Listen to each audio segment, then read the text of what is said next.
Call the meeting to order. Pledge allegiance.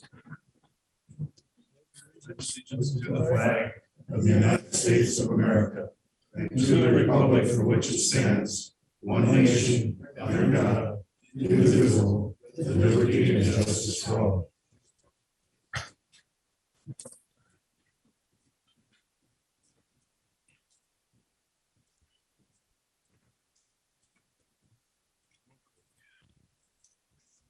Go on to approving the agenda.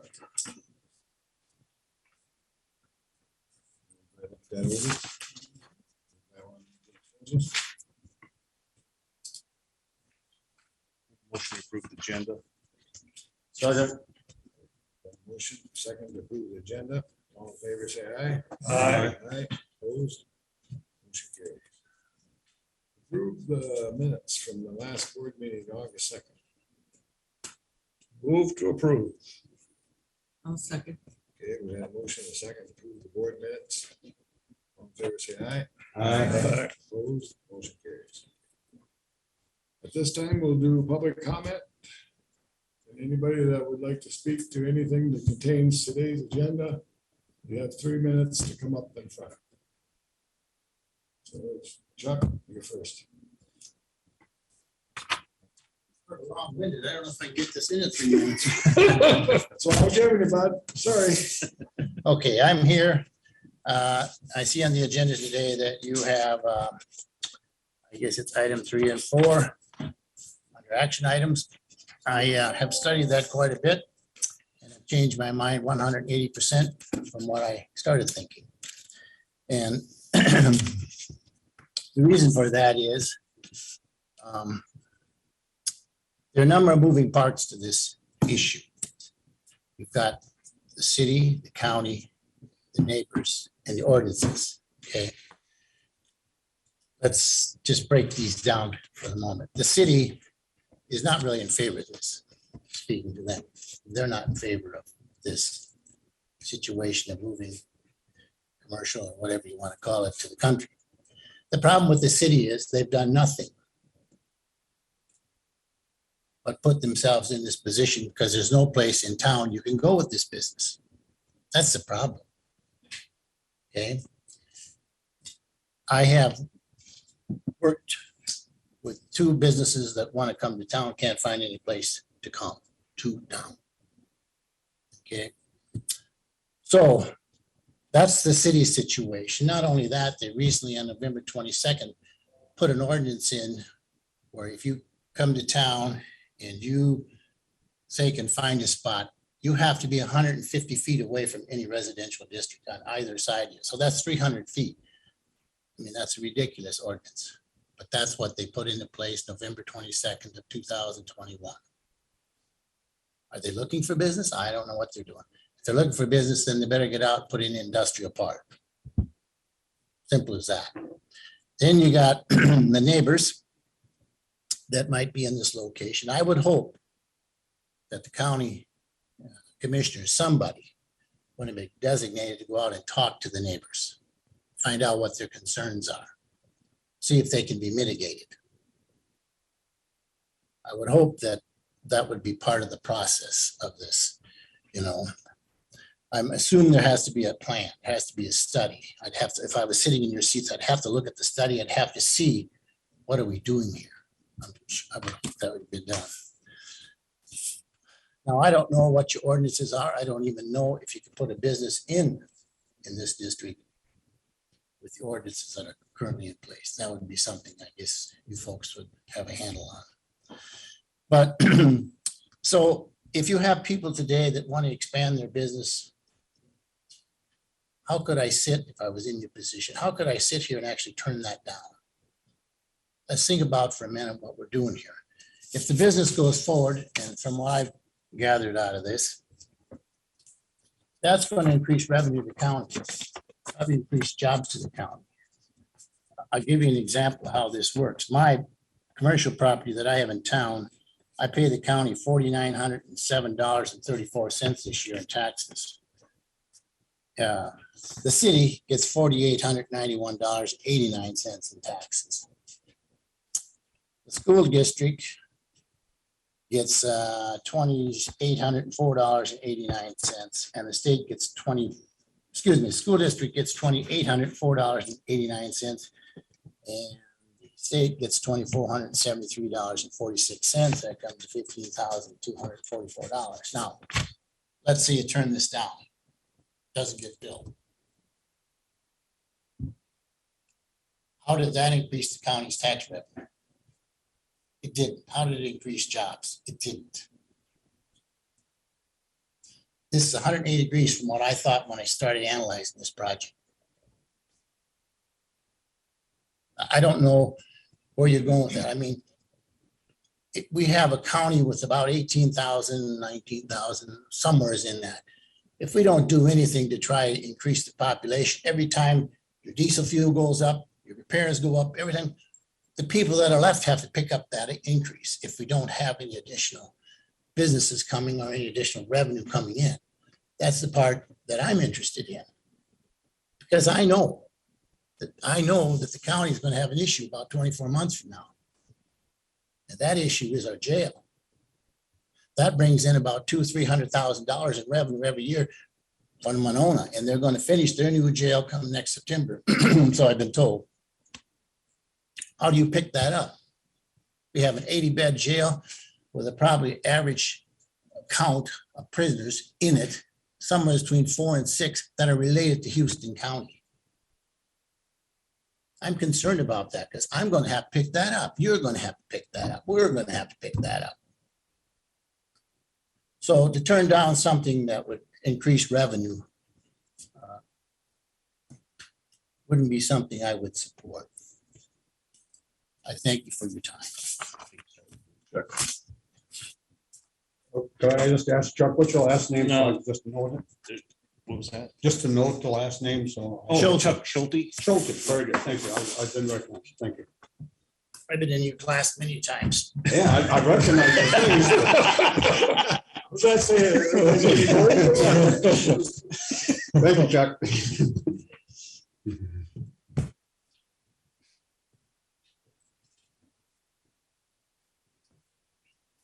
Morning. Morning. Please tell us your names, please. So I know who you are, but you better do it for the record. My name is Rick Frank. Joe Welch.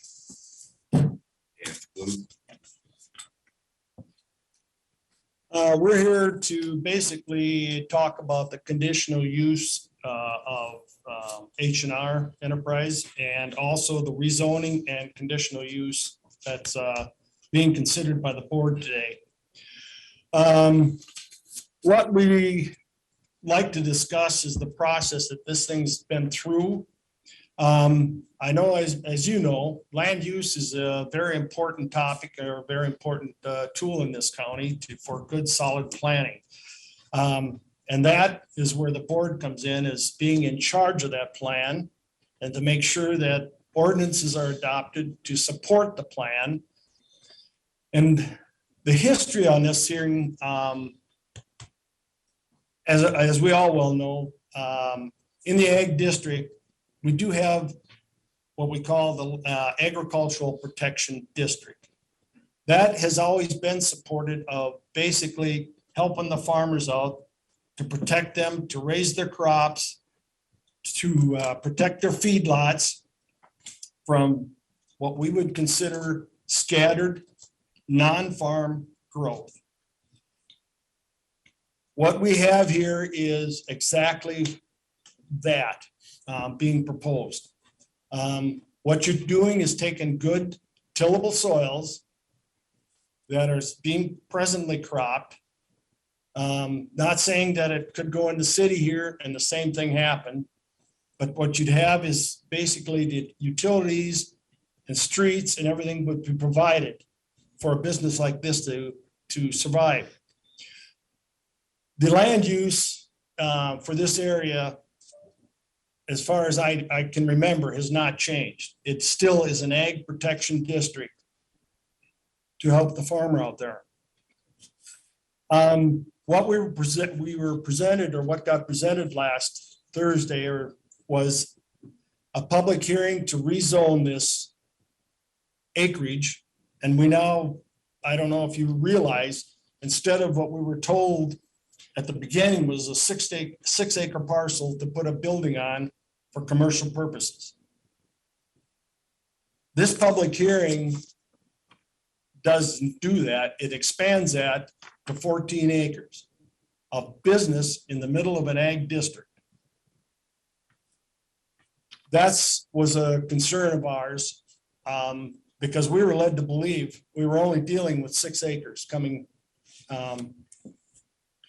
Also, what we were, 6 acres for rezone.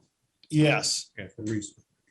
now it's, as you can see, and what got published was all of it. Not just the 6, but all 14. That's a big concern. If you're looking at screening, if you're looking at development of this, if you're looking at the impervious soils that's going to be taking place, that was a big concern of ours. What got presented to the planning commission and what we were looking at the files was basically, in order to have this rezoned and for the cup to be gone through, was a photo showing the 6 acres and where the rectangle is probably for the approximate location of where that building is going to go. That's all that's in that file. That was a big concern of us. What you've got going out there is if you were a developer, I don't care if you were in the city or if you were in the township county here, if you were developing something, you would be required to have a whole lot more information than that. You would have to show where city streets or where the streets are gonna go. You'd have to have lot lines. You'd have to have topo maps. You'd have to have a lot more information in the file in order for even the application to proceed. Not there. So how can a board make a determination with a whole lot of lack of information being provided?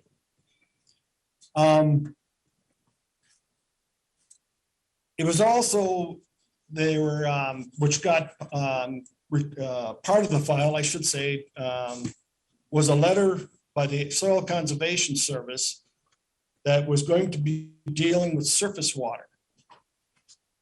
And I'll read something from Mr. Bob Scanlon. The letter is dated February 16th of 22.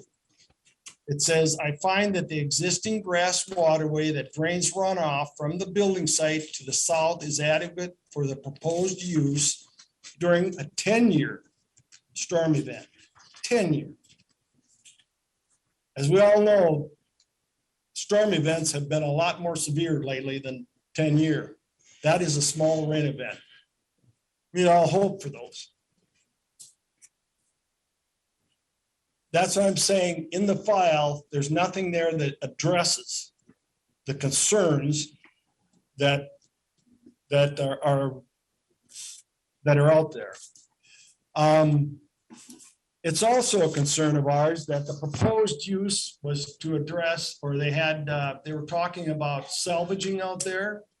They were talking about a junkyard out there. They were talking about auto body being possibly out there.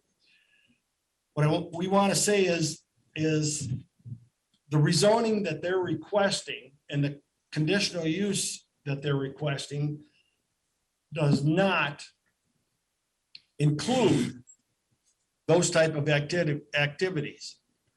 They had applied for a ag-oriented business. Salvaging, junkyards, inoperable vehicles being stored are all prohibited in an ag district, but also in a highway business. And whether it's inside the building or out, makes no difference. It's still part of the property. And we would think the county would have that, take that into consideration when they're looking at this here application. Yeah, one more minute. Okay, the ordinance also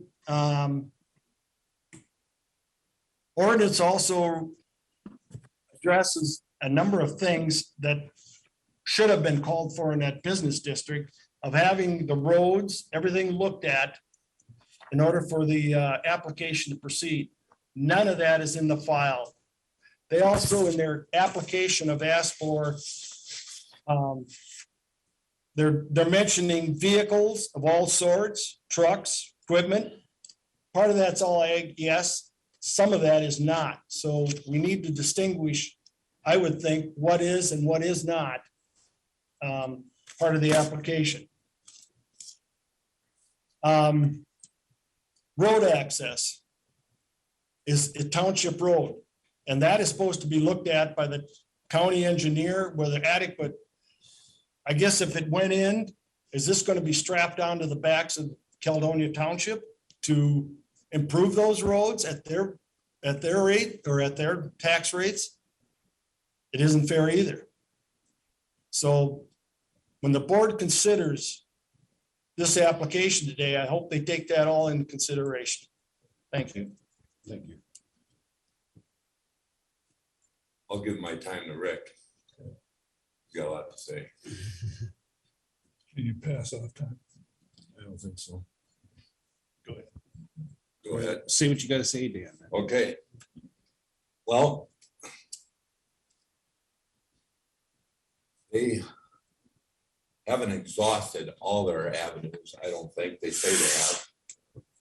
H&R Enterprise. I think they could. People I've talked to said there's plenty of room up in the industrial park.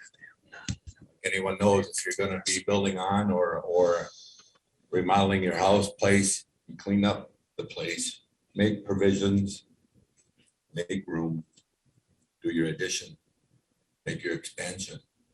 My point is, they could do that for starters. Move their equipment out of the way, their salvage parts, vehicles, bring it back in after the expansion is done, put it in inventory under the roof like they want to do out the countryside.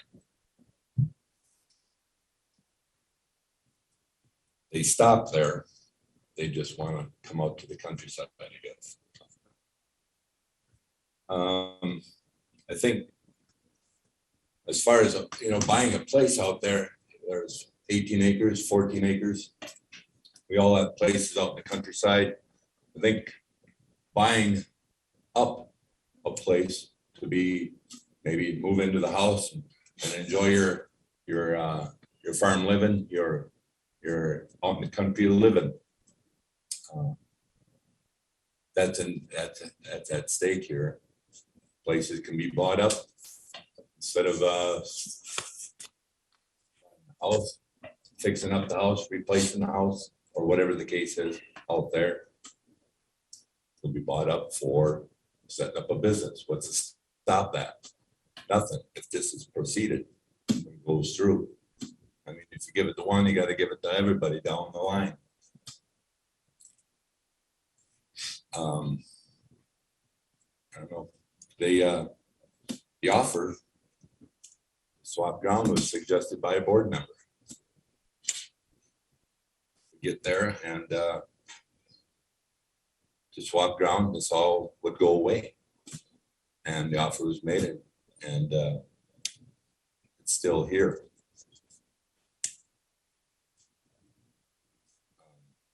Business is business, as told. Business is conducted.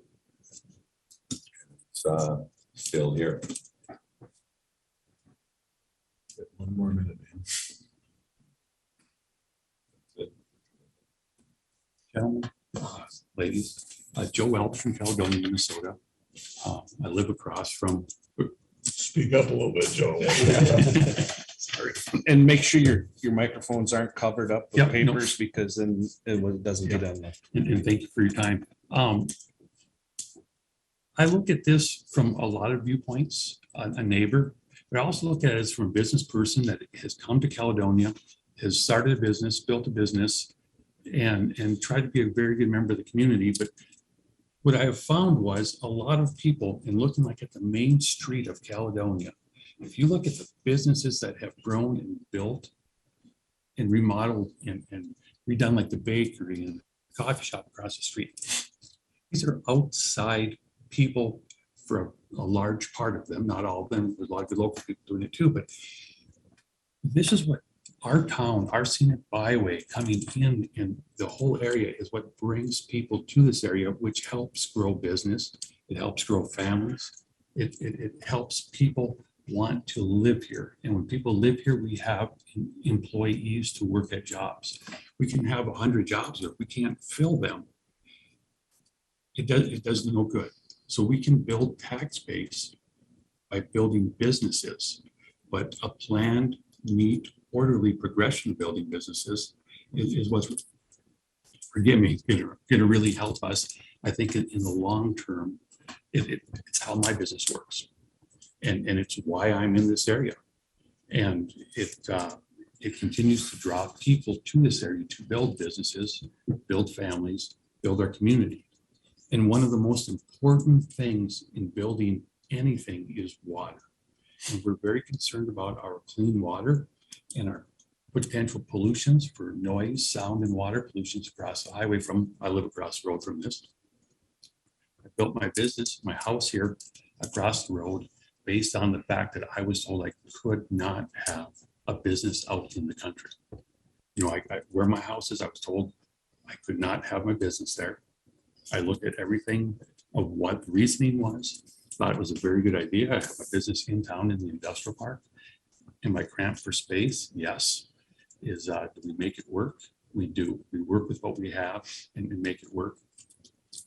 This new business, or growing business, I should call it, they will be changing locations more than growing a business. I think they're listing 6 employees at this point. I believe they've got that there now. You know, I think we're just changing the location to get a highway frontage, which I think will really, really not be a good front door for the city of Caledonia.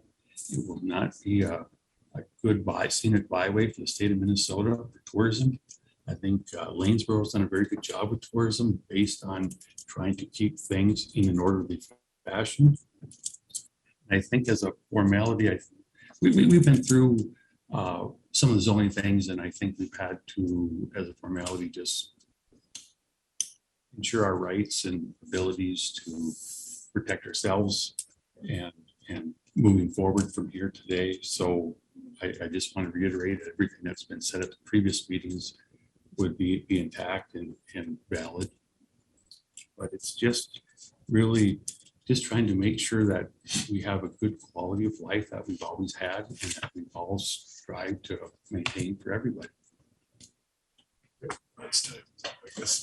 Thank you. Thank you.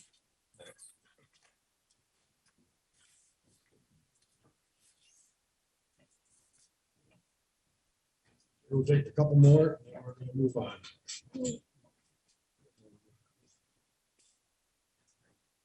Struggle to get up here.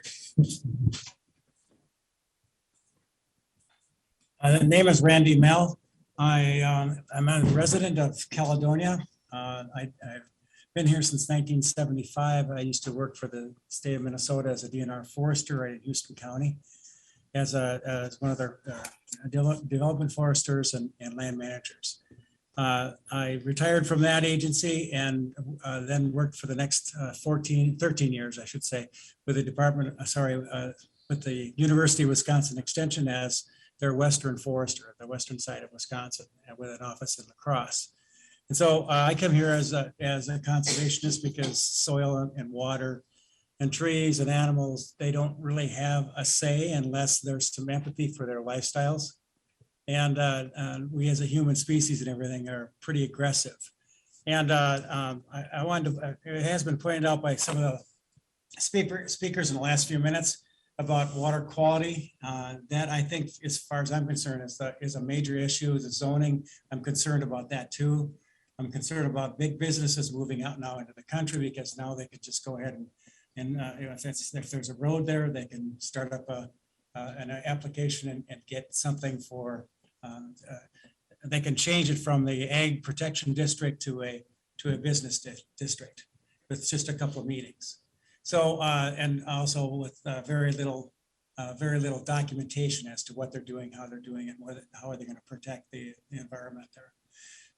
right now, I'm worried about the contaminants. We talked about a 10-year storm. We've regularly have 10-year storms on about a 2 or 3 year basis now at this point in time. Any kind of large roofing, gravelled areas is all going to shed enormous amounts of water during a heavy storm. And the berm that would be necessary that would to contain that water coming off of an industrial structure like that would be pretty immense. You could almost use it as screening. They would, a lot of times it'd be so high. The other thing too is with retention structures for runoff is that they fail. And when they fail, all the water goes at once down through that valley and into the retention dam structure that's to the south. That structure does hold water, not through, a lot of times through the year and everything. There is a crack in that structure that the water drains directly down into our groundwater. And that's what we all drink. Everybody here drinks water from the groundwater, even the city of Caledonia. That's all groundwater that comes up. As far my calculations and everything, within a mile's radius of this development, I didn't state this, but speaking of the H&R Enterprises rezoning and a petition to build, there are 17 private wells with another 33 potential wells and everything in a subdivision within the county there. That's 50 wells that are in really close approximation to this. And that's not even counting the downstream. If something catastrophic happens, there'd be hundreds of more private wells that could be endangered. And we're not talking about just, some fertilizer and that kind of stuff. We're talking about solvents and brake fluid, oil, diesel fuel, antifreeze, transmission fluid. All this stuff stays as is in the environment. That gasoline may evaporate off and everything, but it still leaves a residue that's poisonous. So my second issue, I think this is a bad place for this particular development. I see it more advantageous for a city development where you can control some of those other issues and not in the rural area. I understand there's been a petition that was passed around to the residents. I haven't heard anything about the petition or you receiving the petition. So I'd like to hear some information about that so you kind of know what the general public, what the neighbors think about this particular development. I'm also worried about the ability for the county to enforce the conditions of a conditional use permit in this business district that's surrounded by the Ag Protection District. And just past failings, very complicated projects and everything. It's hard for a county to manipulate and or instruct possibly. I think this is the Planning Commission basically kind of summarized that this was a needed business that we talked about, maybe not on this site, but it seemed to me that based on that hearing that this was a needed business in the county overtopped all the other concerns that we had and everything. And that's not very much of a mediation. And those are my concerns. Thank you. Thank you.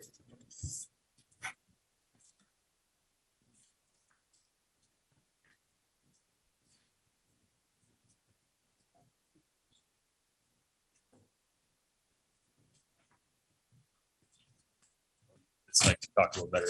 Morning, commissioners. I'm going to speak to action item number 2, which is Karen Lawson proposed cabin. And my name is Johnny McHale. I prepared a statement. I mailed Greg Myrie, Commissioner Greg Myrie. I was called up for jury duty this week, so I'm thankfully got out of it, so I don't have to attend. But if it's okay with you, I'll just read the statement I mailed Greg. And I have maps of the proposed cabin site. So again, my name is Johnny McHale, and I am part family owner of Black Hammer Farm, just to the south of the proposed cabin site for Karen Lawson. I wanted to write you to voice my opposition to the cabin site so close to the property boundary and bluff edge. It's not that I don't want our neighbors to enjoy their land and have a cabin. I'm just opposed to the location of it. Their proposed driveway goes to the far corner of the property, fragmenting land that is zoned for the purpose of agriculture. And our land that borders the Lawsons is in a RIM program, which is a conservation easement that protects land from development, protects the watershed from different human influences, so to speak. So my suggestion, what I'm asking you is to consider would be to that they build the proposed cabin on the northern end of the property and closer to their existing road access, so it's not going across their 60 acres into the far corner of the property and tucking the cabin on next to our place. Alternatively, I would like to see the proposed 50-foot setback increase to, maybe a minimum of a couple 100 feet, just to create a bigger buffer between neighbor to neighbor. For hunting reasons, safety wise, it seems like everybody that's close to neighbors seems to be more and more conflicts. So like Randy, the previous speaker, I'm a self-employed forester. So I work a lot in Houston County, helping to manage both private and public woodlands and prairies. So I've seen a lot of this cabin development over the years, and I can see how a 16 by 25-foot primitive cabin can now run on generators, solar power, or gas. And eventually the cabin needs a tool shed for the lawnmower, UTVs, a dog kennel goes up, outhouses, or porta potties are now on the landscape.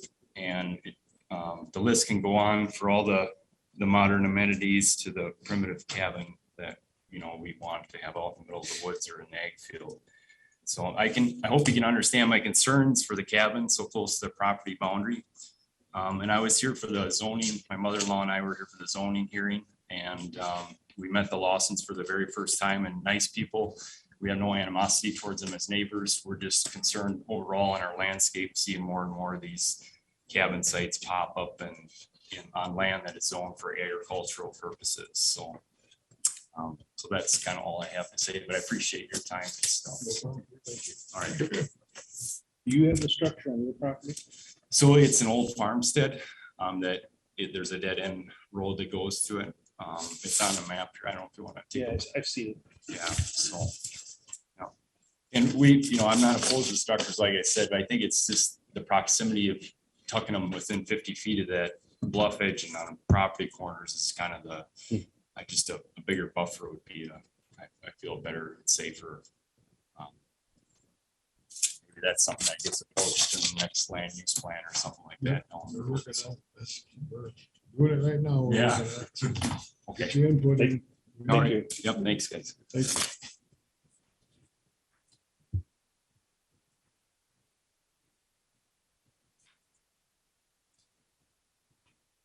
Okay, I guess we'll move on. Nobody else wanted to talk? Anybody else want to talk? Anybody want to talk? Yeah. Okay, move on. Okay, consent agenda. 2 items. Anybody want to change anything or discuss anything on there?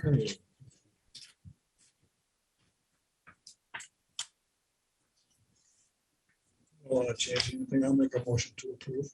Second. Okay, there's been a motion and a second to approve the consent agenda. All in favor, say aye. Aye. Opposed? Motion carries. Action items, approving the CUP for Ed and Janice Hamel to operate an agriculture oriented business in an ag district in Jefferson Township. Martin? First one we have is for Ed. Sir, Ed Hamel, it's a conditional use permit for a welding shop in a ag protection district. And what Ed is proposing is for an existing building, there'll be no septic, there'll be 1 employee.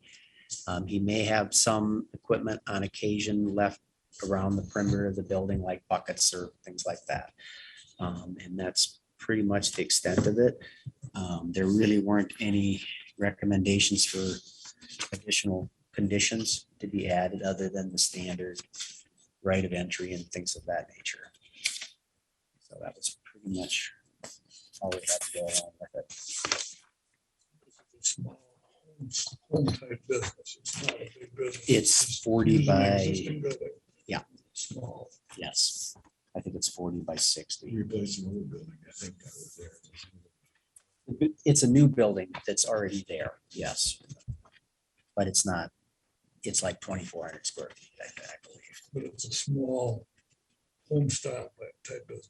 Live in the Yes, sun pretty much, right? What do you mean when you say home style? It's a welding fabricated job. I know it, but it's not a, He's doing fabricating and welding for customers. right, it's just him and It's not maybe a operated site- out of the home, is what I'm getting at.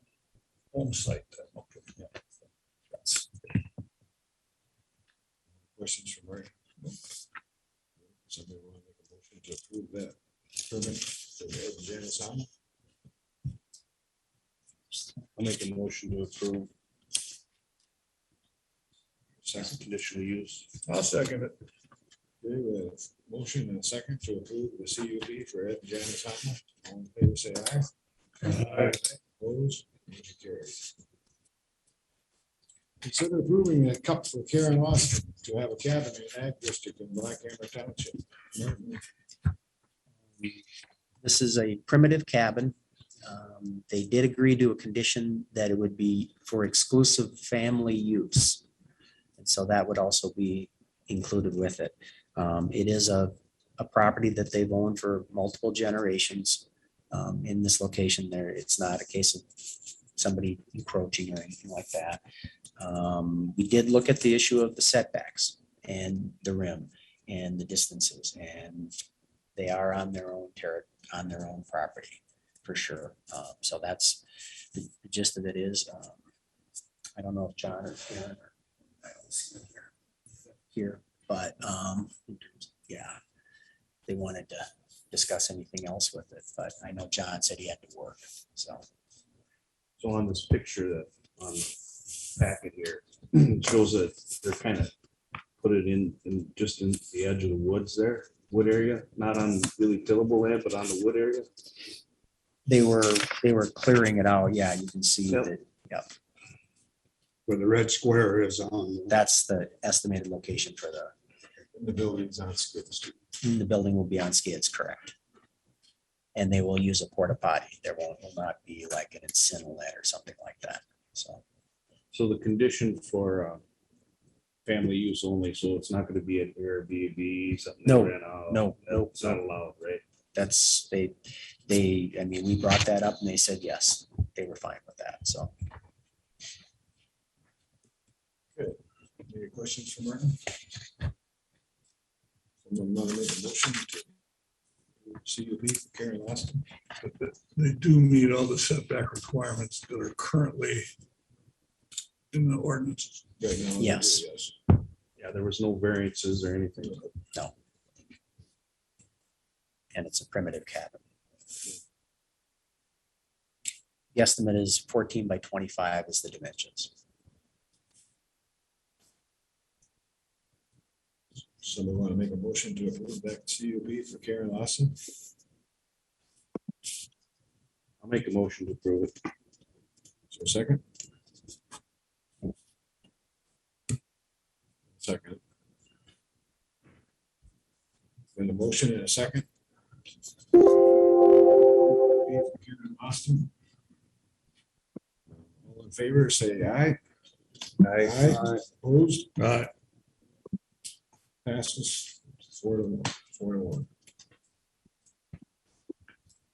Wait, who voted against it? I did. Don't recognize my voice. Good. Moving on, consider the rezoning for an area for agriculture protection district to a highway business district in Caledonia Township. Right? The rezone for Rude Helke is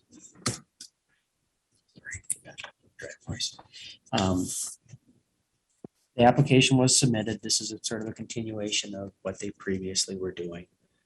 And the board agreed with it and we brought it to this point. I don't think there's anybody else from Kentucky here to comment on it. It's basically to rezone from ag protection to highway business. And they would ultimately lead into also with the conditional use permit predicated on that being approved. That's what they're proposing. Certainly gone through their information, and we do have a list of recommended conditions. I Sorry. can't hear you in the back. Okay. We do have a list of recommended conditions that go along with it.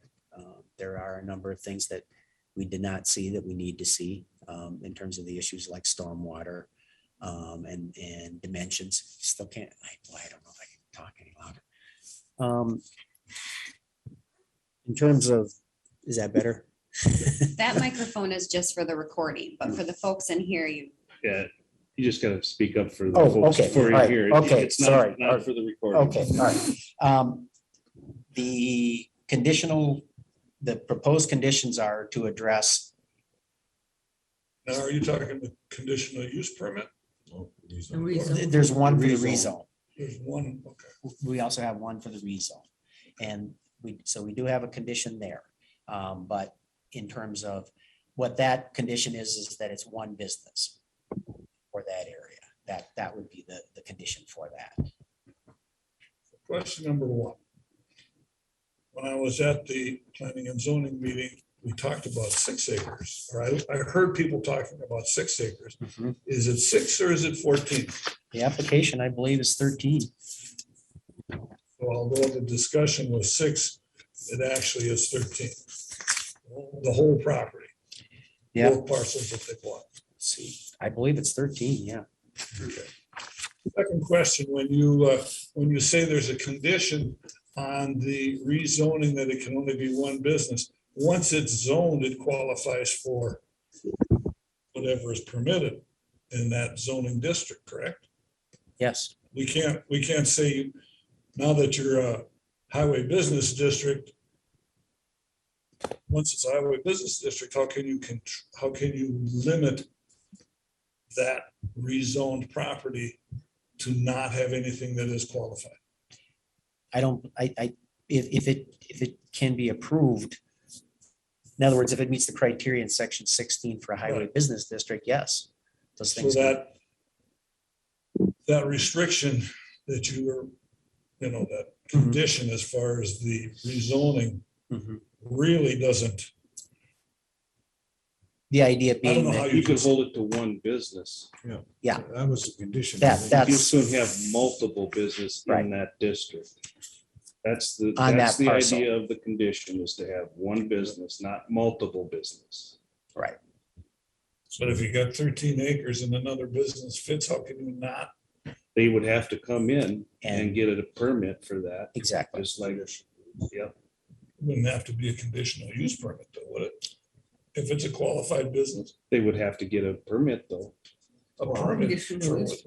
what? The condition would stand. Mhm. And that's a condition you got on right now, is one business. We're recommending that, yes. And they agreed to that. To clarify, it's 13 acres of land that we rezoned highway business, Yes, and they plan on utilizing 6 at this time. correct. Some of it might be used for water runoff and detention ponds. Another thing that was brought up in the discussions that I think should also be brought up is in terms of the issue of tillable land, is that part of this will be to take down existing structures that are used for buildings and some of these other things. So those currently aren't tillable land. And so those would be raised. And then part of the development would go on top of those, would replace those structures. And that's probably 2 acres, 3 acres in total. As I was looking at all the information about this, that piece of road to the north of the property is listed 2 ways, Angus Drive and County Road 10. Now, County Road 10, does that mean we have jurisdiction over that? The highway department, have they been approached as to improving it, or is this a township issue? The ruling Has that that been answered? the ruling that we have was from Minnesota DOT that they could not use the highway, The highway, that they had to use Angus Drive. Exactly, but is it County 10 or is it Angus Drive? It's a township road. It's a township. Why is it? County 10 ends at 76. Yep. And Angus Drive is a township road. I think there's There's a map a issue little there. confusion Okay. there. That could be. Because there's a map, on the map, it's showing 10 that's being Yeah. part of that road. That's not correct. I didn't think so, Yeah. but. So, that is a township road. So Martin, here on this map, these pictures, you got a picture here. Right here. Okay. This cutout square. I can't read it real good, but does Okay. that say 5.9 acres? I think it does. Isn't that the part that's being zoned commercial? They're asking for 13. They're Well, the asking- application has 13 on it. That's, Is that, do you think that's an accurate? I asked for the survey. I haven't received the survey from them. That's Do what you I ask wanted. that of the Tim Connell? Murphy. Tim Or I Murphy. mean, Tim Murphy. Tim Murphy? Yeah.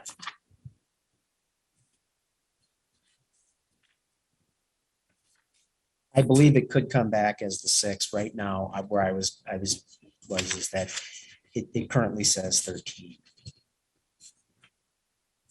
That's where I was Well, going. I myself would be more comfortable with 6, Okay. not the 13. Okay.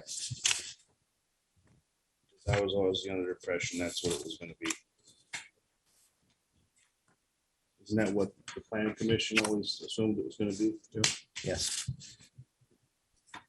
Condition in there? Yeah. Okay. So the first thing we're looking at is the rezone, and then the next, second thing would be this conditional use permit for the Yes. structure itself. Now, I've looked at this. And I've gotten a lot of phone calls, I've talked to a lot of people, and I get both sides, I really do. And in my opinion, as a board, we get presented what's being asked for. And that's our job, to look at the facts, look at the criteria, look at the conditions that are put on to address the concerns of the public, of the neighbors, the surrounding area. And, and I watched the planning commission meetings on a video. I couldn't hear. Best that you could. Yeah, as best I could. I couldn't hear everybody because, you know, Joe, man, you talk softly. But I did get some audio so I could hear what everybody said, so. And they all make valid points, but you know, you gotta look at the facts that what's presented, and to turn something down just because somebody doesn't want it, you gotta have better reasons. And I've always stated that to people that have talked to me. And, you know, and to add to what Chuck was saying, you know, the city, this is a city issue also with the fact that there is no room now. I know there's some argument, maybe they could add on to where they're at. It'd be a smaller building and it's gonna be making more confined in the space they have, but as far as that industrial park, there is no more room to add on. And another factor is the city of Caledonia has a moratorium on any new development within the city limits in industrial zones. So they're kind of stuck. Now, that's not a county problem, but that's their problem as a business owner. But, you know, in our zoning ordinances, we do have a provision for highway business district. Otherwise, if we didn't want that, we wouldn't have that in our ordinances to allow that. And we do have highway business districts along major highways. This, you know, I wouldn't consider this myself as a spot zoning issue because this is right along a major highway. It's less than a mile out of town. So, and I look at the potential of keeping a business in the county, keeping the jobs in the county, adding revenue base to the county. This building is going to be big, you know, in the planning commission meeting, there was someone that brought up the fact that, you know, hey, if some farmer bought this property, wanted to put up 150 by 250 shed, it met all the setbacks, he could get a permit for it to build it the next day. He wouldn't have to have a hearing. It would be the same thing. Except the smell. What's that? Winter smell would be. another- Well, yeah, it could be well, if it had been or a cattle facility has been a different situation, but I dare say they wouldn't be happy about that either, but. So, given all that and seeing the conditions they put on, they've got a lot of conditions here. Not on the. This is just the rezoning. On the The rezone, yes. CUP, but the rezone, keeping it one, you know, and I would propose. I would want to clarify that to add it to 6, just keep it to 6 acres. Mhm. Okay, Can we amend that? yes, We can amend that, and that's my proposal is for this rezone to make a motion to limit it to 6 acres in this map on that square. One business. Question about? Was that a motion? That was a motion.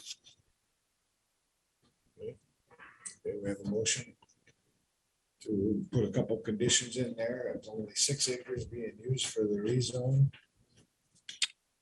And one business, correct? Correct. Okay.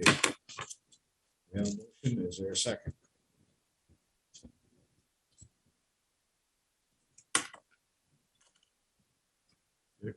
I'll make a second to that. Mhm.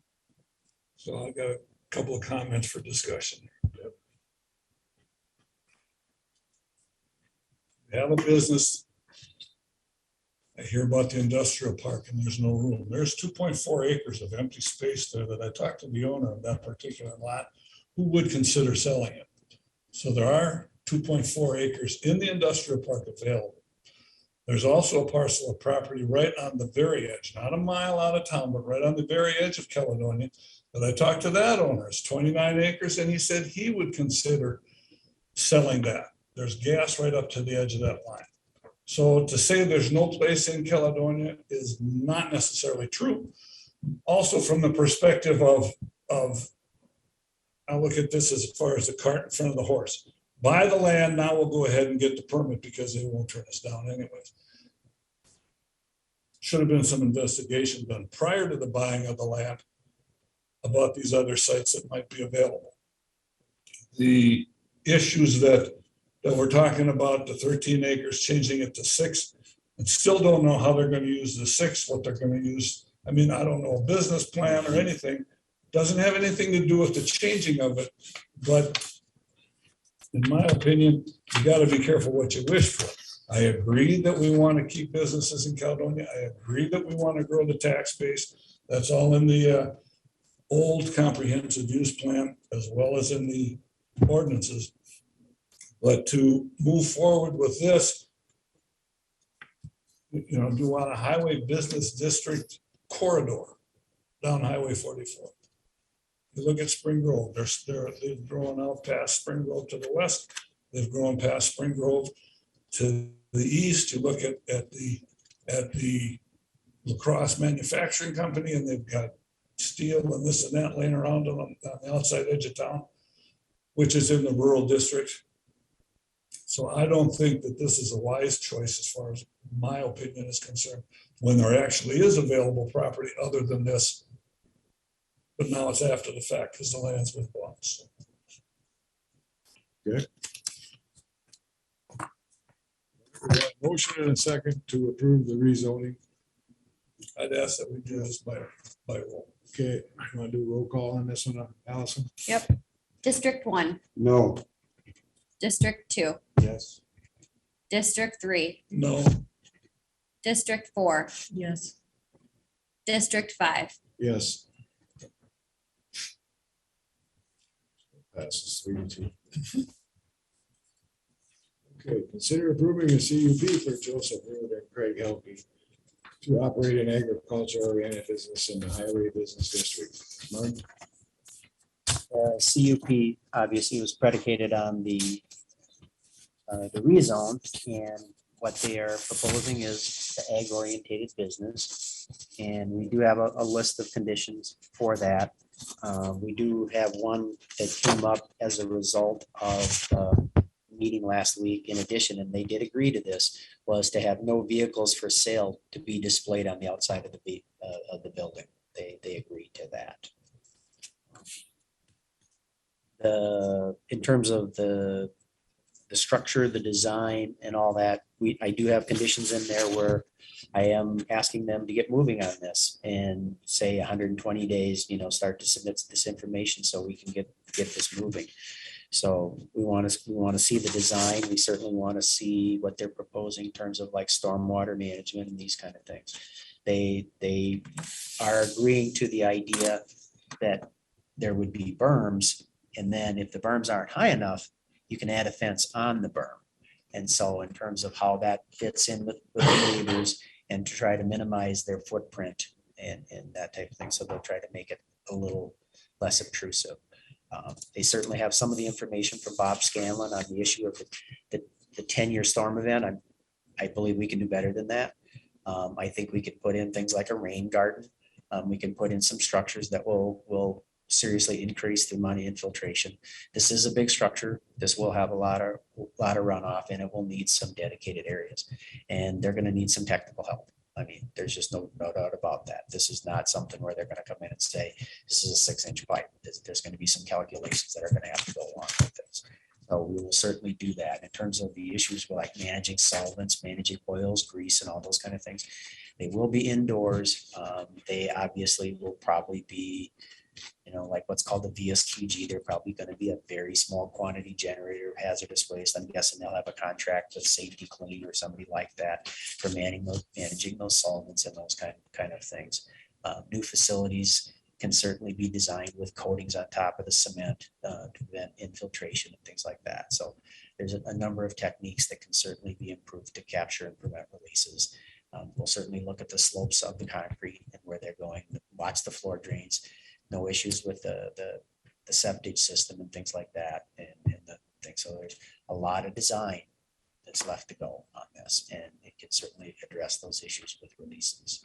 And we can look at the issues with lighting and various things like that. So in terms of other conditions, mainly some of them are restating some of the other issues. I did not restate the issue of the salvaging. They did say at the meeting that they would not do salvaging at this facility. They said they would do it at their existing facility.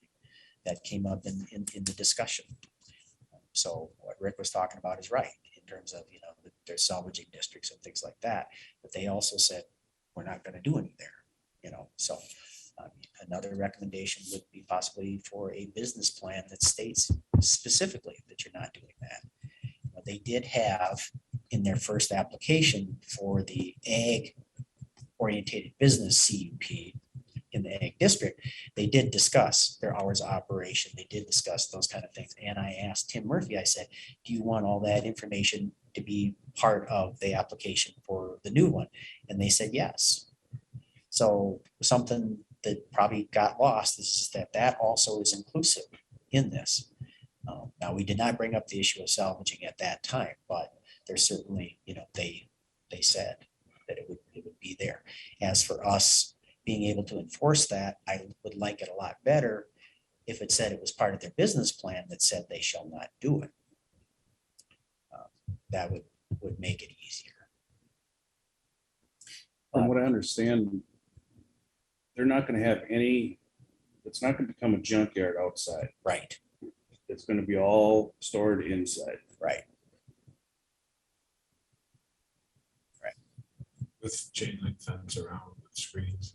I haven't seen the style of fence yet, but in terms of there would be likely earthen berms and then fencing on top of that.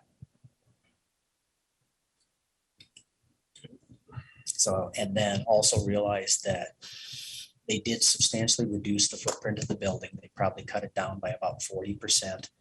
They've lowered the height probably about 3 feet. And a number of things like that. So they certainly are trying to fit it into the surroundings.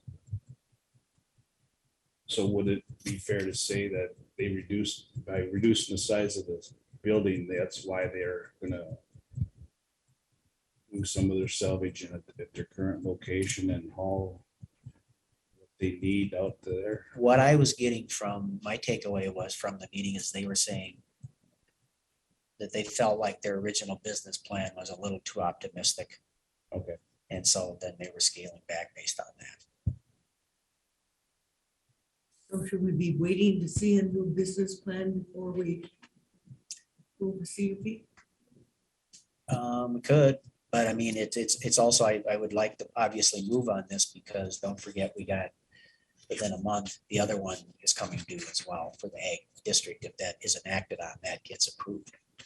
But I mean, I certainly think, and I did ask Tim Murphy for the survey, which I hope has the 6 acres. I mean, we were very specific about asking for that. And we can certainly get the information on a business plan. We can do that. But they gotta work with the EPA and they gotta work with the soil and the water and all that before they start. Well, okay, I think we're going sideways here. The business plan, what I'm referring to is the issue of salvaging and operating and what they're up to. In terms of like the stormwater plan, I think we're okay on that, in terms of where they're at and what they're gonna disturb and where they land with the MPCA, with the issue of the sedimentation management and those type of things. And then the septage and those part, that I think that could, that's under control.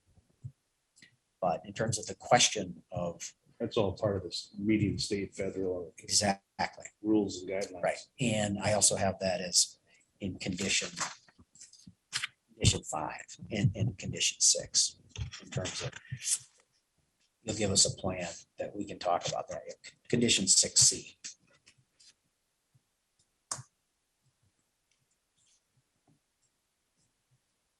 More questions from Martin? I'm just trying to find those conditions. You're trying to find it. What page do you think it'll be on?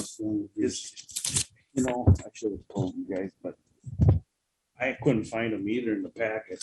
Okay. And I asked Amy yesterday to email them to me, and I should have had them emailed to all of you. Well, I There's have some them conditional use, that's request. I'm sorry. in 6C is in here. yes. Yeah. I could forward this to you guys. Can you read the conditions? Eric? Yes, I can read Yeah, it. that'd be great. Be a minute. Let Martin read them. You want me to read, I'll read all of them? Yep. Actually, why don't I'll even read the rezone one too, so we get both of them. Okay, so the rezone conditions are the rezone area shall contain only one business. The second condition is rezone shall be adjusted for a maximum of 6 acres. Okay, and the proposed conditions for the highway business district, some of these are restating the ordinance, but I'll read that. Number 1, the permittee shall comply with all federal, state, and local laws and regulations, including the following Houston County zoning ordinances.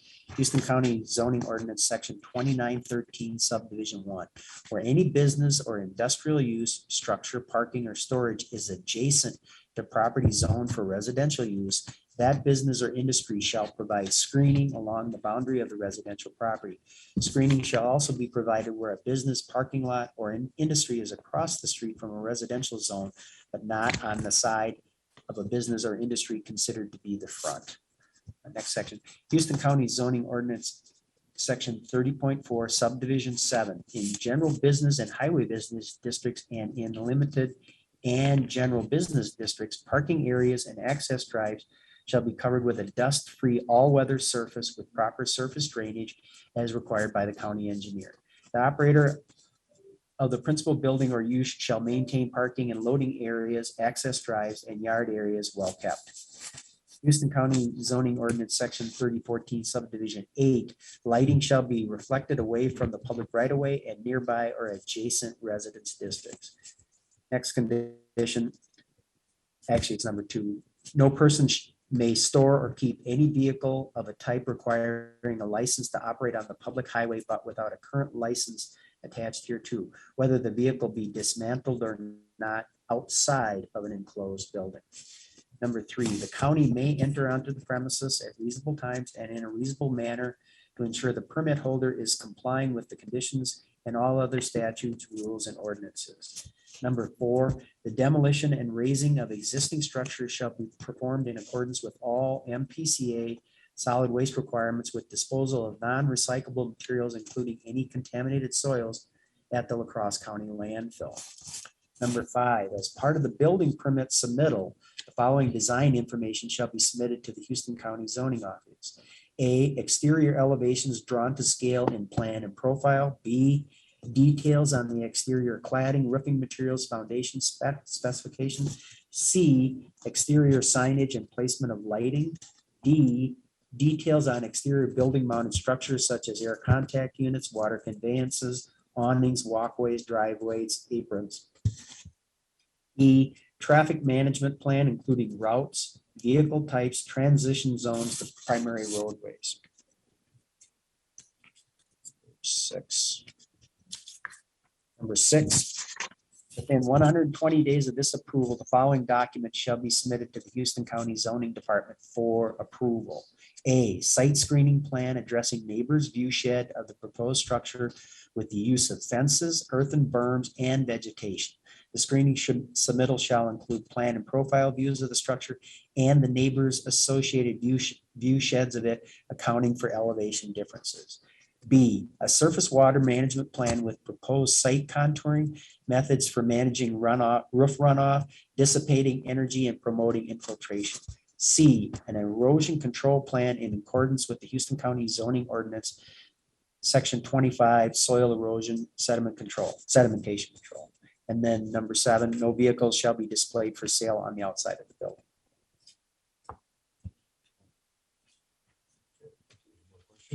Well, yeah, that, what you just stated, that was number 8. Number 7 is rezone shall. Right. Shall contain only one business. Right.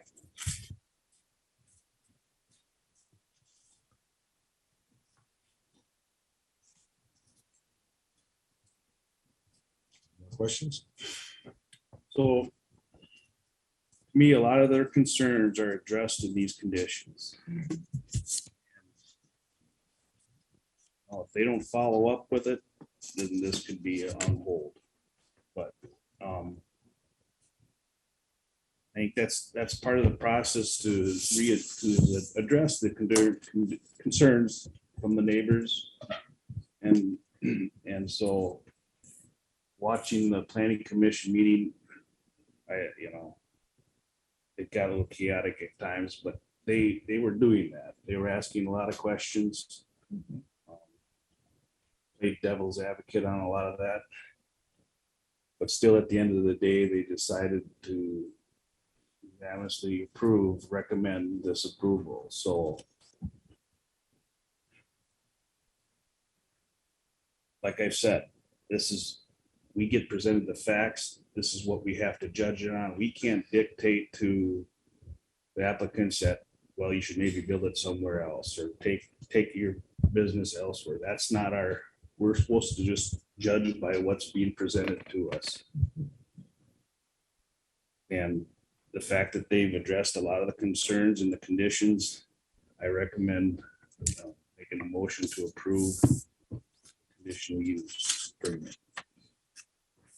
Okay. Can we add anything to that as far as deleting the old conditional use permit? No, that's gotta be a separate action. That will be, Separate action. that would be a separate action, Okay, right? that's- They have them withdraw That that. would be Correct. just Correct. just to ask them withdraw. Of Yes. Right, the original. Right. This is just for this one that I okay, made a motion for. Second. yeah, I'll second it. Okay, we've had a motion. Second to approve the CUP for Joe Root and Craig Halke with 8 conditions. Yes. Okay. Any more discussion? With the conditions that have been presented, I think we've answered what Commissioner Johnson said, some of the concerns and questions. As long as everything keeps inside, that's our understanding. And when it is seen that it's not kept inside and the noise has gotten too much, we can do action. Right? Is that the understanding that, Yes, so Enforcement. the yes, enforcement thereof, because there have been a lot of concerns. And yes. as long as the people that we put in the investigating all this, they judged it and came up with the conditions that are presented. Okay, do Yeah, roll call. my contention is still that there would be other places available, that it was cart in front of the horse, that there's lots of conditions, but we're complaint driven. Get lots of complaints that don't go anywhere. It's kind of like calling wolf or, sticking your finger in the dam and eventually it breaks and then you got a mess. Because once you get a complaint, if you don't act on it, or if the complaint doesn't resolve anything, what are you gonna do? You aren't gonna tear it down. Well, I feel that any complaints that were come to the planning and zoning department, they get acted on. They investigate. There was one this morning for a situation that was reported. It was in our land use meeting and they're all investigating and looking into it.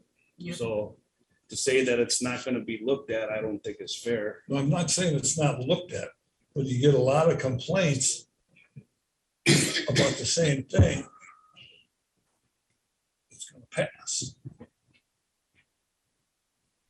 Okay, I guess. Well, like I've said, to your point, Bob, about that there's other places that's not our decision I know. to say that, oh, you should go, we're okay with the business, but you should go find another place to build it. That's not our decision. Our decision is what was applied for and requested and went through the hearings for, and that was this right here. It's not for us to say where they should go with it.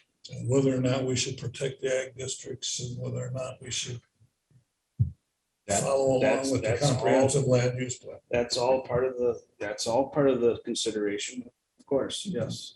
And we have highway businesses in the county as well already. We have several of them. Multiple, yeah. You want to do roll call? Allison? District 1, Yes, District 2, Yes. District 3, No, District 4, Yes.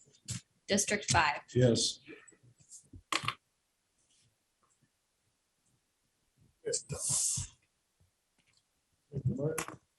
Thank you. Basis. Condition number 5. Consider approving a resolution number 22-39 for aquatic invasive species prevention aid.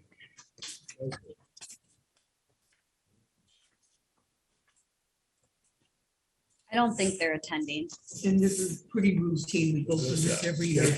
I talked to Dave Walter about that, said some questions, and he said this is a routine that we do every year. It's nothing new, so with that, I approve the resolution 22-39 for aquatic invasive species prevention aid. Second. Okay, we have a motion and second to consider approving a resolution number 2239 aquatic invasive species prevention aid.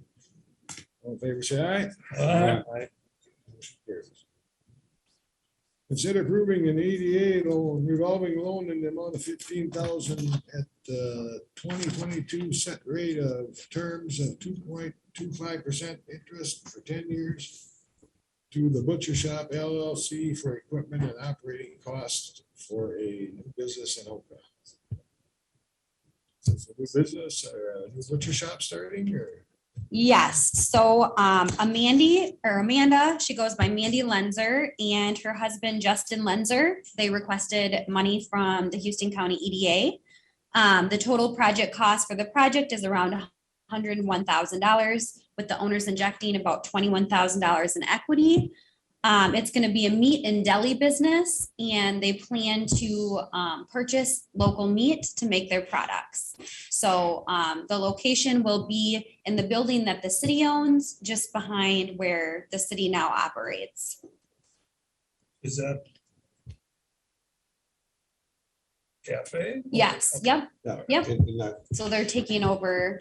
not the old bank or whatever that was, anything, nothing in that anymore. Wow. They asked for 30 originally, and during discussion, the EDA group felt 15 would be a good start, get them going. It's to purchase equipment and upgrade things that they're utilizing some of the equipment that is there already, but they need to get some other equipment, buying some used or new, whatever they need. The gentleman that Justin is lots of experience in it, currently works for Bucklars and Lacrosse, so it's not one of those things like, hey, all of a sudden I want to be a meat maker. He's got experience, and I feel it's something very good. I'm gonna move that we authorize the 15,000. And Second. And I'll just add one thing, that the EDA did make a recommendation to them that if they do need more in the future, that they come back again. So, When they have a bit more records, right now, there's a lot of unknowns, and within a year, I think that's what we talked plan last. Mhm. Thank you. Okay, we had a motion and a second. All in favor, say aye. Aye. That's behind the old school. yes. Where the tasty shop was. Everyone in the Tasty Tea Shop? Yeah. Well, it was- That's probably a good thing. We'll go with board updates. Well, you all know we had this zoning last Thursday night, and then I got a meeting, a canvas meeting tomorrow at 3:30, right, Bob? Yep. And then we got an airport meeting at 1 o'clock on Thursday, correct? Yep. Outside of that, I haven't had too much. That's about it. So who would like to be next? Teresa? I had a lot of meetings this week. Plus it's the election day, just to remind everybody. Yeah, don't forget to vote. And I had a WinLAC meeting yesterday, and we have to do for Bowser, we have to have a complete implementation plan to be reviewed for 60 days for us to act on. So that is going to be put on the agenda for September 12th review by the whole board. And then the board has to open up to the public, so everybody will get copies of it. And if you want to make any comments on it, but it's pretty straightforward, because we work very close with Bowser and soil and water, et cetera. So that'll be on the agenda. Also, rather than making a joint powers board with WinLAC, they want to do just a policy committee. It's less, it's easier for everybody to communicate better. It doesn't have any implications legal wise, any decisions we make, that they can come after us. This kind of stuff. It's a committee, a policy committee, not a board. We're all supposed to bring it up to our boards, and they'll write it up, and then it has to go through our attorney to approve this policy committee. And I'm just asking for your opinion, whether we can move forward on it. All the other commissioners on this committee really approved the idea of a committee, not a joint powers board. So I'm just asking for your consensus to go with a committee instead of a joint powers board. So, but the committee would have all the authority that a board, joint board, Yes, but it would just be a committee versus a board. right. And it's all because of Well, there's so many legal things legal that, reasons. yeah, that, they could come after you if they didn't like the way you were looking at the Pine Creek or something. I don't know. So I throw that in because I live on the Pine Creek. But Well, so that's structured a little different than the river watershed. Then. a little bit, but no, they're a committee. They're not a joint powers board. Oh, no, they are. The Wabasha is under Olmsted County, that one up that direction Right. is a committee, not a joint powers Okay. board. So I thought it was a good idea to stick with the idea of it being a committee. But like I said, I'll get the final document and put it through with Sam. So I'm just looking for consensus on it. So who's the commissioner on Winona from Winona County on that? Marie, she's also the chair. Okay. She's really gotten very involved in it too, so. Look in once in a while, yeah. Mhm, she's very involved in it and runs a good meeting, actually. So, and then I have EMS and workforce development meetings this week too, so I'll have more to report next week. And when you all got the notice on the Township Association that we have to let them know by the 7th of September whether we're gonna attend. It's, Is that the Four date is the Seasons? 14th, 4 Seasons. yes. At the Four Seasons Community Center. We'll attend, Okay. maybe.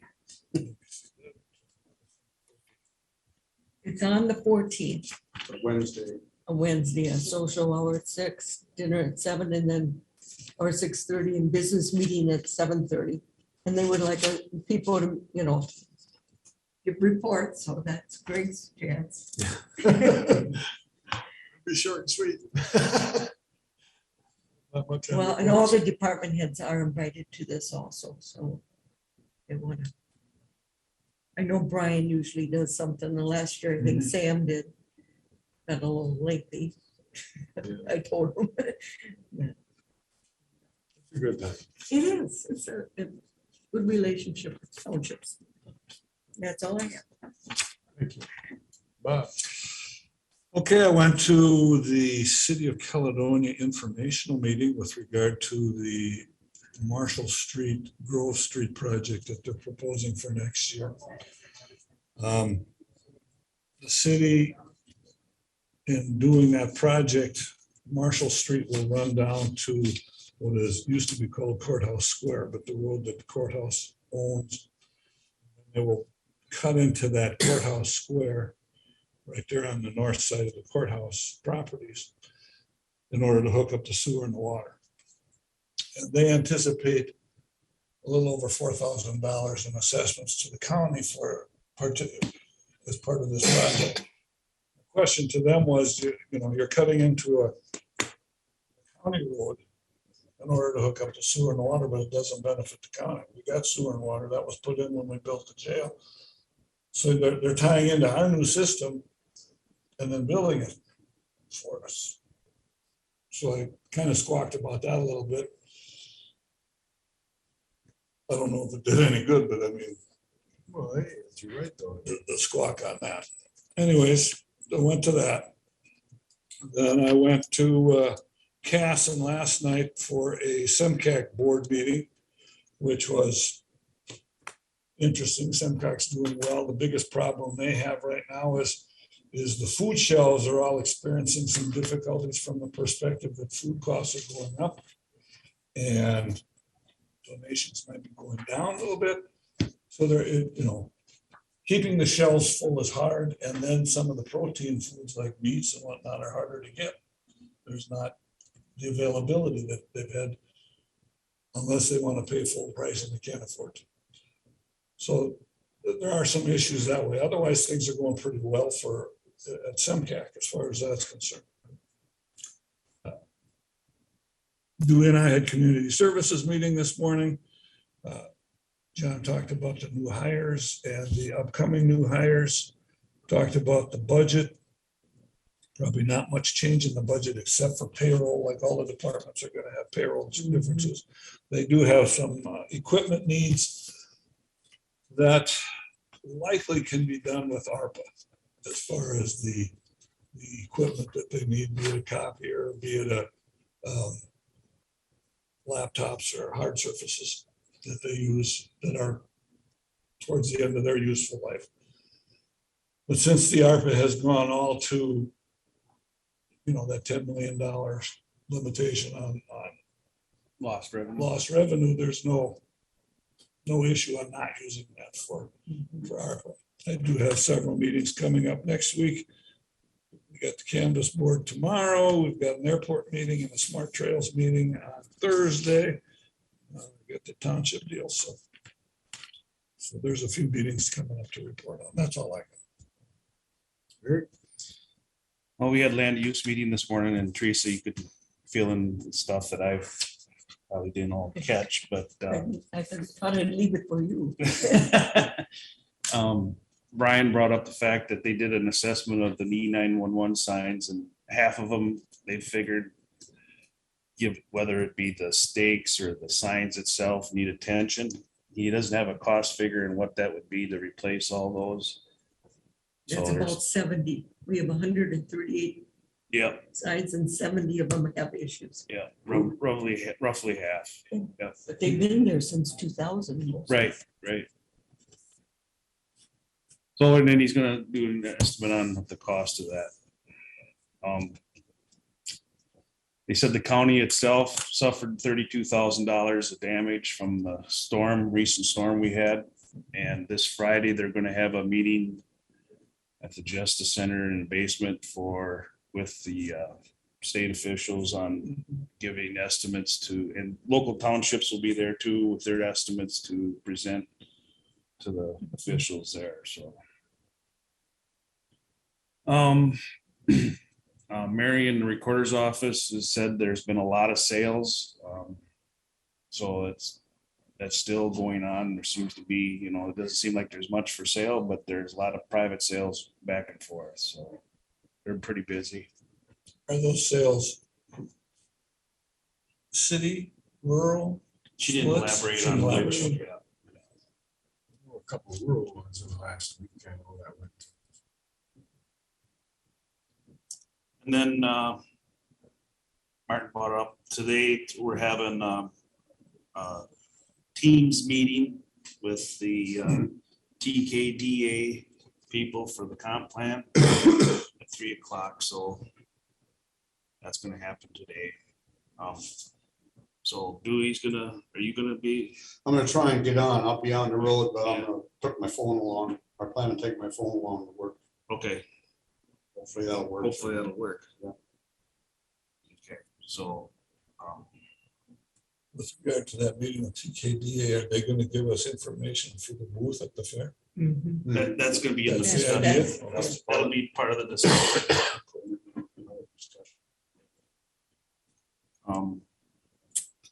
See anything else? Well, there was an incident report on a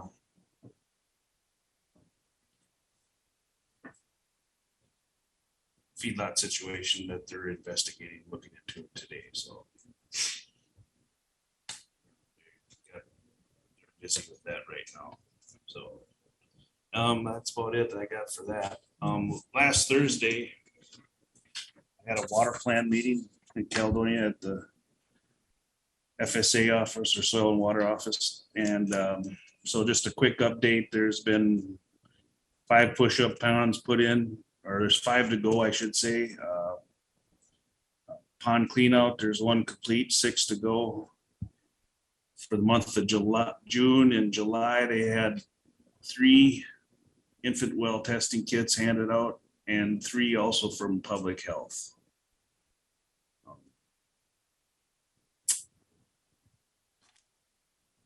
Average, kind of an average. Yeah, that's pretty much in the ballpark of what it usually is. Not a whole lot of them, but Would there be a chance that they could look at this hole that these people are all talking about, this dam out here?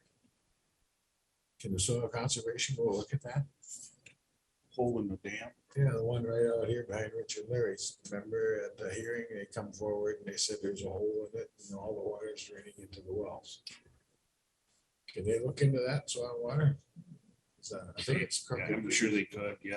Or something. don't know I what didn't water's- catch that part of it. That's what Richard Larry at the planning and zoning complained about. There's a hole in it. And all the water goes down the hole. and not out. In the pond? Yep, in the middle of the pond. Apparently in the Whose- bottom of it. Whose property is that? Is that on his property? Well, I don't know who the dam belongs to or who put it in. I don't Okay. know that. Yeah. Is that the one that Comes out there. Mark and Mary Betts live next to? No, Let's see. This one comes out right across from Eshes down there in County Road 3, right in the valley when you go down Whipkey Hill and then you go around the corner there. Comes out Oh, right maybe down. it is. I don't know. That might be. It's black dirt out there once in a while, shows black dirt. There's a hole in it, I guess, so I don't know who do we talk to about that.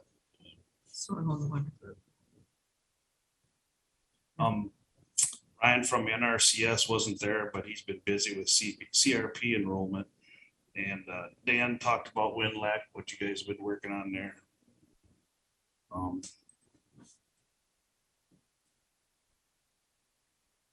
They're having a fair booth too. So they'll be at the fair. Can you provide any rides? No, I don't think so. Rides, I hear. Is that right? Well, I've heard that, yeah, the carnival pulled out or canceled last minute, but I've heard that they've been able to get a hold of some small kid rides or small, for smaller children. So, kind of a bad deal, but at least they have something for the little kids. And let's see. No, everything else I've already spoken on. We did our budget. They did their proposed budget and they increased the contributions for clean out ponds from 400 to 500. And for push-up ponds is they increased it from 600 to 800. And then for ponds with a pipe, they went from 1,000 to 1,500. And the reason they did that is because of the cost of everything's gone up, the fuel costs. The pipe itself has really gone up tremendously. That's why they boosted that one from 1,000 to 1,500, just because of the pipe costs. So you can get. Right. So, and the board approved that. And so they have their budget here. And it's within line of last year. So proposed budget is 22,672. And sometimes they have some carryover money too. So, because they can't get all the projects complete. And I think that's it that I can think of. Okay, well, if you think of something after doing, you can tell us. Of course, EDA, we met last Wednesday and that was the crux of the meeting was with the butcher shop there. The overpass or bike path, bike bridge, getting moved up, is over Highway 61 at this time. It was done a whole lot quicker than I thought. When I was on my way to work Friday morning at 1:30, it was collapsed or the crane was collapsed and moving away already. So it was pretty quick. And they got about several weeks left. I've got to pour concrete and several things, but at least it's in place and the easier work is being done now. And I'll be gone next week. So I'll be missing next week's meeting. I'll be back Thursday, week from Thursday. Did you hear anything with regard to the state of Wisconsin approving some dollars for a new bridge, bike and hike bridge across the West John? No, I have not. I heard that the state of Wisconsin had approved some money for the hike and bike trail on the north side of the bridge, so it ties into the bike trail and stuff. And the state of Minnesota authorized some study money for the bike path between That's the true. Crescent and Both of those are true. Highway 70 or Highway 26, I should say. I know about the entrance to DNR there up to Monte Carlo Road. That was part of that, but I thought they were using the north sidewalk out of the West Channel Bridge for the bike path to get them over to there. Was my thought, but That's what I thought too. Yeah, there is some new money that was approved. We learned about this at our last bike trail meeting, okay. but we're still waiting on the agreement to cooperate. So we canceled this month's meeting and hopefully it's ready by next month. Okay. One thing to add, Brian emailed me about something he wanted you guys to discuss today. Did he email anyone else? And does anyone remember? Should I go look at the email? quick? Yeah, I was gonna bring that up. Okay. Okay. It's about the open house for the highway shop. he's been in contact with Weezer Brothers, and they have a big ribbon and a huge scissors, so Teresa can cut the ribbon. And so, Who's gonna help her hold up the scissors? and so that's what we gotta, you know, and if we're all in agreement, we'll have Teresa do that, and we'll probably do, that'll be the first thing we do before as the open house starts. Greg and I met with Brian last week, Wednesday, I believe it was, went through the numbers and what our projections were and what the actual final numbers and we decided what to display to the public, and we decided to go to show them everything, you know, right down to the toilet paper and the floor scrubber and everything else. And you got enough of it for a year. The way it sounds. So, Yeah, if there's a shortage, we know where to go. yeah. And so like, it came in at like 6.7 million for the total cost. Our projections was 6.8. So, you know, because there were some snags that, you know, change orders, the water situation with the city, we had to do that. That was a little extra expense. It still came in under projection. Yes. Right. And this, maybe you guys, not all of you have it, but like Teresa's got it right there. It's got everything's on there. Yes. So. Yes. Yep. Like you say, even the toilet paper listed. Rooms. And Brian's gonna have those blown up and put on a board for the public to can see it. So, and if anybody wants to look through it all, they can see that. So, and I think that's a good idea, good thing to do. Be open and transparent on that. Especially since it came in under projection. That's in itself kind of. Well, if you don't show them, you won't believe us. And Janet's gonna take care of getting cookies and coffee. Water. I was gonna do it, go to Sam's, I had volunteered to do it, but she already checked with local. So Good. And it should be local. it should be. Yeah, Brian just wanted to bring it to all of our attention and the media's attention about the ribbon cutting part of it. So, And another thing we talked about was putting the flag up down there, oh yeah, yep, right? yep. And we currently don't have one. I think we should have one. I think A that's a great idea. flagpole, yep. And we kind of took the consensus of you guys that we need a flagpole. All right, Allison, you got anything that you want to discuss? Carol, you back there? Can't see you. No. All right, then we gotta go on to the closing public comment. Anybody here? Well, I cleared out. Anybody here? Now we gotta have a motion to adjourn, I guess. I'll move. We got a motion and a second to adjourn. All in favor, say aye. Aye. Opposed? Thank you all.